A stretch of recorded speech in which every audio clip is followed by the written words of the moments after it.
नमस्कार, अपना उत्तराखंड देख रहे हैं आप सभी। आपके साथ मैं हूं जीनत सिद्दीकी। शुरुआत करते हैं खबरों की और आज की सबसे बड़ी खबर जो प्रदेश से आ रही है वो आपको बता दें। उत्तराखंड में कांवड़ यात्रा होगी या नहीं, इसको लेकर अब भी स्थिति साफ नहीं हुई है।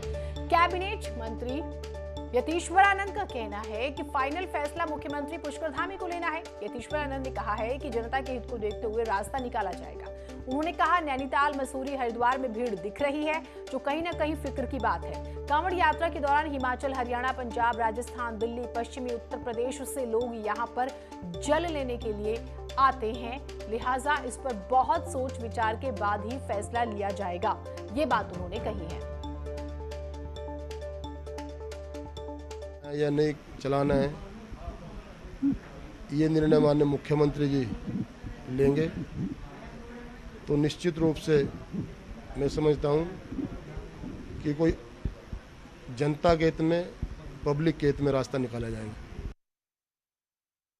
वहीं इंडियन मेडिकल एसोसिएशन उत्तराखंड ने कांवड़ यात्रा को टालने की मांग की है। आईएमए ने कहा है कि पहले की गलतियों को देखते हुए यात्रा को इजाजत नहीं दी जाए। आईएमए का कहना है कि कोविड की तीसरी लहर का खतरा मंडरा रहा है, ऐसे में इसे टालने की सख्त जरूरत है।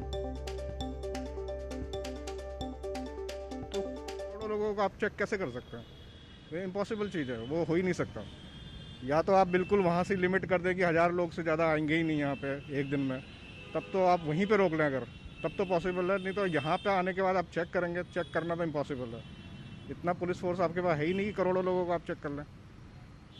स्प्रेडर हो सकता है ये डर आप या बिल्कुल ये सुपर स्प्रेडर हो सकता है बिल्कुल। तो इसको तो अनुमति नहीं देनी चाहिए हमारे हिसाब से। तो हमारा आईएमए का कहना है, डॉक्टर्स का कहना है कि इसको नहीं देनी चाहिए। तो आईएमए सुपर स्प्रेडर शब्द का इस्तेमाल कर रहा है, जो कुंभ के दौरान भी सुनाई दिया था, जिस तरह से भीड़ इकट्ठा हुई थी और पिछले सबक का ही वो जिक्र भी कर रहे हैं। कांग्रेस नेता सूर्यकांत धस्माने ने कांवड़ यात्रा को लेकर कहा कि इसे लेकर यूपी दादागिरी ना करे। उन्होंने पूछा, कांवड़ में जान का नुकसान हुआ तो इसका जिम्मेदार कौन होगा, जरा ये बताया जाए। आस्था श्रद्धा अपनी जगह है, और आस्था और श्रद्धा जब भक्त नहीं होंगे, भगवान कहाँ होगा? जब लोगों की जान चली जाएगी, लोग मर जाएंगे, अगर कोई ऐसी स्थिति हो गई तो कौन जिम्मेदार होगा इसके?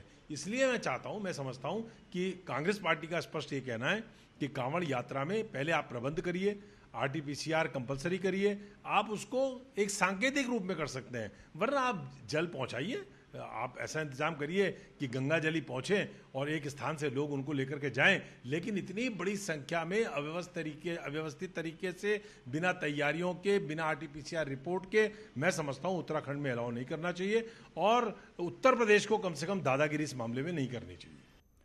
पर्यटक और धार्मिक स्थलों पर लगातार बढ़ रही भीड़भाड़ को लेकर पूर्व सीएम त्रिवेंद्र सिंह रावत ने कहा है कि राज्य सरकारों को इस पर बहुत ही ज्यादा सोच समझकर फैसला लेना चाहिए। उन्होंने कहा कि तीसरी लहर का खतरा बना हुआ है और ये कब आएगी इसकी जानकारी भी किसी के पास नहीं है। ऐसे में सरकार को इसकी पूरी तैयारी करनी चाहिए और सतर्कता बरतने की सख्त जरूरत है।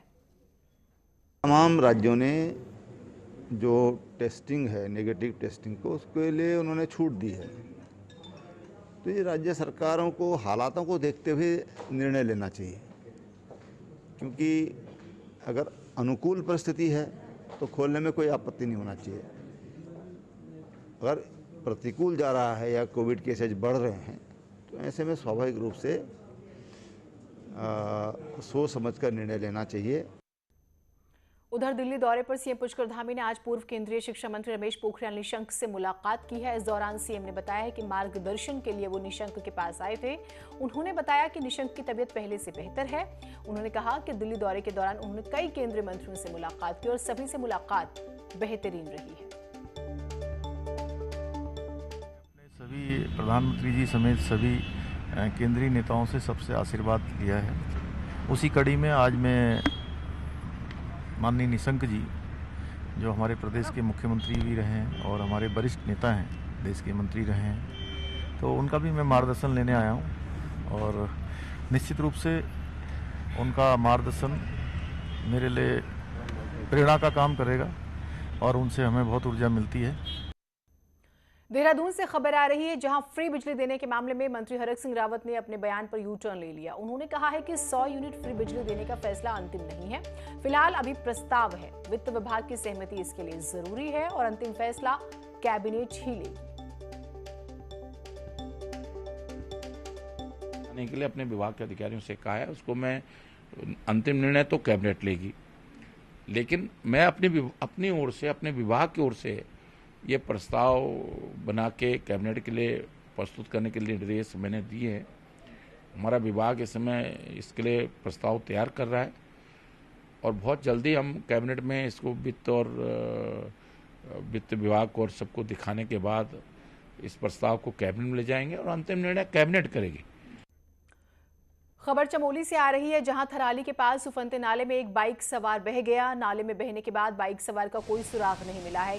कुछ जानकारी नहीं मिल पा रही है कि वो कितनी दूर कहां पर बहा हुआ है। पुलिस लगातार बाइक सवार की तलाश के लिए सर्च ऑपरेशन भी चला रही है।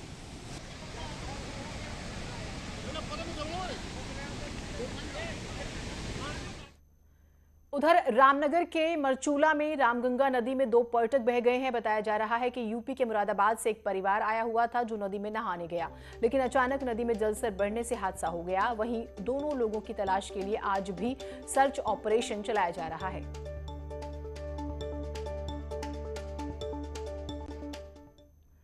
पहाड़ों में हो रही लगातार बारिश की वजह से विकास नगर के कालसी में निर्माण में लगी जेसीबी मशीन भूस्खलन के मलबे में दब गई है।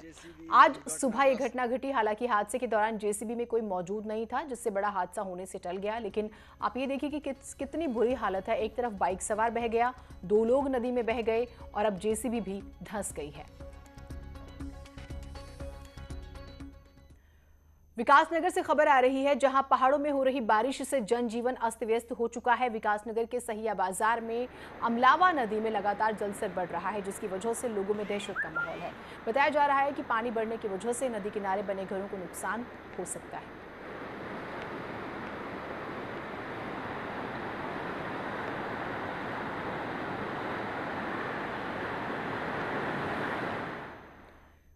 खबर चंपावत से आ रही है, जहां शारदा नदी उफान पर है, जिससे एक बार फिर से नदी के किनारे बसे लोग खौफ में हैं। लोगों की बात करें तो 2013 में आपदा की तस्वीरें उनके जहन में ताज़ा हो गई हैं। आपदा पीड़ितों का कहना है कि इतने साल बीत जाने के बाद भी लोगों को विस्थापित नहीं किया गया और जो सरकारी मदद मिली तो लोगों ने भी नदी किनारे ही मकान बनाकर रहना शुरू किया। लेकिन बारिश की वजह से एक बार फिर से उन्हें डर सता रहा है कि फिर से उनके मकान बह न जाएं।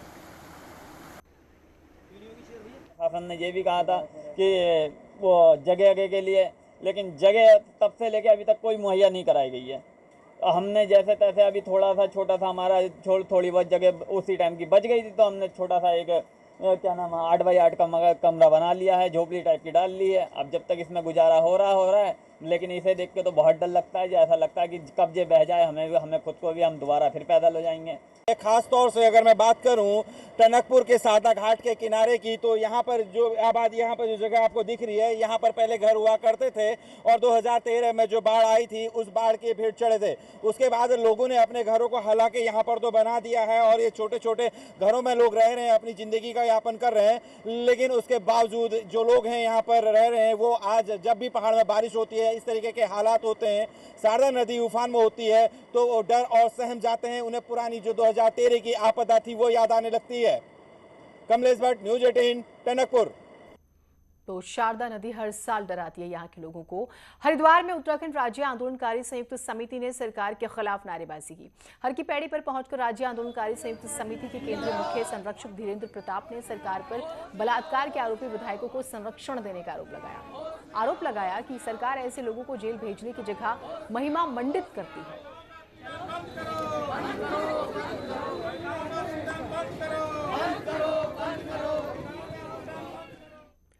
उधर पौड़ी के चौबट्टा खाल इलाके में जंगली जानवरों के हमले की वजह से लोग खौफ में हैं। परेशान लोगों ने इलाके में जंगली जानवरों से राहत दिलाने की मांग की।